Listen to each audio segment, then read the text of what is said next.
Welcome to my talk about the fantastic beasts in public Wi-Fi and how to find them. We start with a short agenda. My name is Falk Bachmann. You can find me on Twitter with fit_Wi-Fi. I'm the CWNE number 66, so I'm working a long time in the Wi-Fi business. And I want to tell you something about public Wi-Fi, what the beasts that you can find on land. There are some beasts that are hidden in the water that prevent you from going online, and how to find them. So I give a short intro into the topic. The public Wi-Fi, what we all expect, should be quick, frictionless, and any devices should be welcome whenever they like. And some countries require you to have a captive portal where you can agree to the terms and conditions. So this captive portal must pop up and then should show you a button for reading the terms and conditions, or even to just log on, which I pasted here as a screenshot from Frankfurt Airport. On macOS, it simply doesn't show you the button and doesn't show you the terms and conditions. Once you find the right button, then it opens up a PDF and shows you terms and conditions. Shows you a bit my motivation for the talk. It's my experience in a multi-vendor, multi-supplier public Wi-Fi network we run with over 500,000 users on an average day. We've seen many complaints, suggestions, strange behaviors, and room for improvement. So it's time to open up the suitcase. Onboarding is always easy, fast, reliable, and predictable. Yes, but only if you know your stuff and you know your client devices. So let's find out how we could prove this, that the onboarding is really fast and reliable and predictable. The first clients I want to talk about are the NOMADIC one. The niffler, also known as the Cupertino mole, stays most of the time in the background. We all know that's there. Some call it macOS, but sometimes we only see the small molehill it makes in our green grass. And then we have the REDMOND WEASEL. We hope never to see it, but we know there are many generations out there in the wild. In many cases, this is somehow remote controlled from any enterprise vendor or enterprise company. It could be the fastest and most nimble operating system, or it could be the straight opposite of it, just in terms of public Wi-Fi. And then we have the NIMBLE ones, the Mountain View ALPACA and the SHENZHEN LLAMA, which are close cousins. Something I call the IO skunk, the REDMOND OPOSSUM duo, which is rarely seen today. And we have the Phoenix.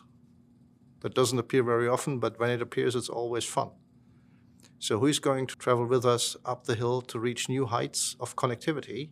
I'll now give a short overview on what each species is all about. So from Mountain View, the alpaca, and from SHENZHEN, the llama. They're used by mankind since centuries for travel and transport. But what we're meaning now here is the little Android brother that's used since 2008, looks always different if you take up a different brand, behaves most of the time the same, but there are unlimited variations out in the field. So its cousin, the SHENZHEN LLAMA, is now running a third generation on our planet, and it often gets mistaken for its cousin from Mountain View, but it also behaves slightly different in many use cases. The fun stuff is that even you can breed alpacas with llamas, which result in a more pet-style animal that's not really useful for its historic intent to support its owners, which is mostly the case where we all know there are so many Android variants out there that are pretty hard to handle. But now to a totally different species, a mole on steroids and stripes, the IO skunk, born from the idea to shrink the habitat of the Cupertino mole into something handsome and nimble. Quickly evolved from 2007 up to today. It has 16 generations already, and even today we have the iOS Skunk XL, the very large iPad.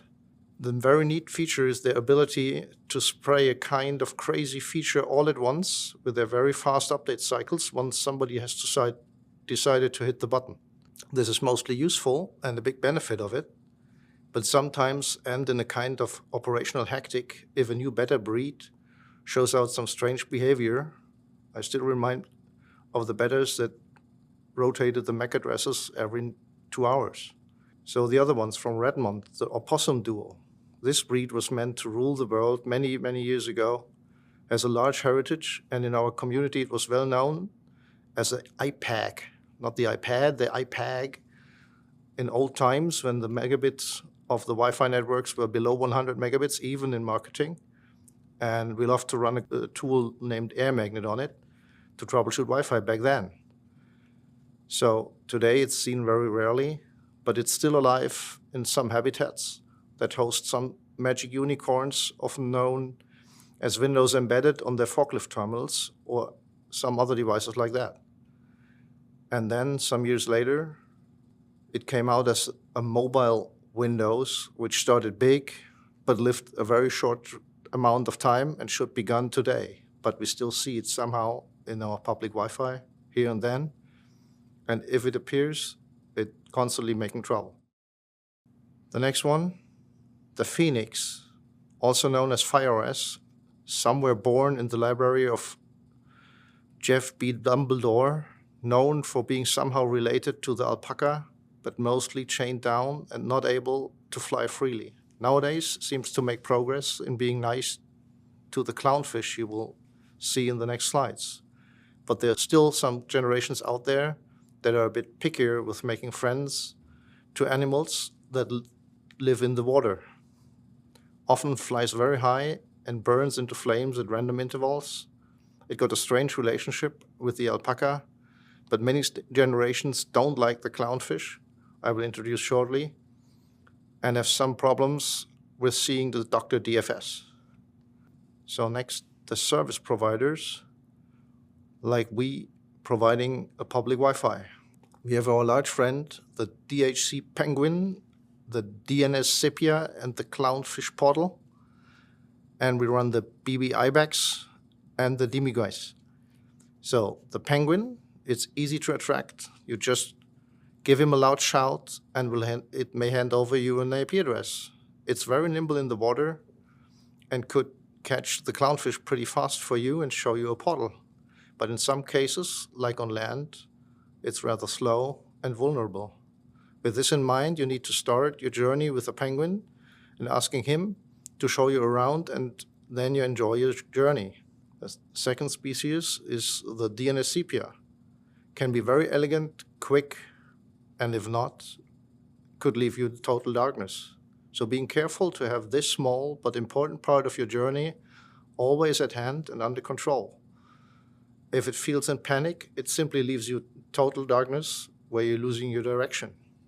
The clownfish portal stays behind the sepia and the penguin, and if it appears, it does it in beautiful colors and sizes, and also talks secretly to a mostly hidden species. And it hides behind the sepia and the penguin and appears only after you had a high five with the sepia and a fist bump with the penguin, but you have to pay attention that you do this in the right order. The BB Ibex, also known as the Big Bad Internet. It can climb every mountain, can show you anything of the world. There's somehow the risk of getting injured on the way, but it could lead you off the Valley of Dreams behind this mountain.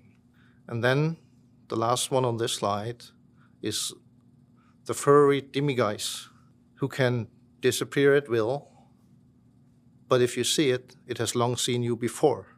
Some call it the firewall in the network. So to give you an example what happens, I take the REDMOND WEASEL. The domestic ones of this are mostly very handsome and not far from the original breed as a pet. They have no fancy DNS providers, they run no VPN, they're in most cases not locked down by a professional network admins, but the business variants are a very special breed. There are sometimes good intentions by their administrators which annoy their users when trying to work on the road, especially with public networks. It reacts to the penguin, to the sepia, and the clownfish in very interesting ways. If these are up to the expectations of the weasel, it's fast and nimble. If not, it really loves to start over and try again, and again, and again. This could overload the clownfish confuse the penguin, and annoy the sepia, and then it forgets whom to fist bump, whom to give a high five, and what else, and starts over again. So it could take 20 steps in the background before you could see the clownfish portal and agree to the terms and conditions. This is what we've seen in the field, unfortunately. So how do you find them? Watch your environment, including all the species. Monitor their behavior. Look at your DHCP. Take care of your DNS. Make sure that you have MDNS if you want it. If not, turn it off, block it, or do whatever you like, but do something. Watch to your HTTP servers and watch what other crazy stuff is out there. Are there maybe protocols you didn't expect, like IPv6 if you still run IPv4 or the other side around? Watch the 10 talk from Brian Wards from this year in Phoenix. Ask your penguin, ask your sepia, ask your clownfish. Even the demiguys could give you much information if you just ask and look in the log files. Ensure that you always know about the health of the species you own, how fast and reliable they are, and how they were in the past. Thank you for traveling with me on the journey. The more technical part too, how to control the introduced species, could be in the theaters if you vote for me the next time. Thank you.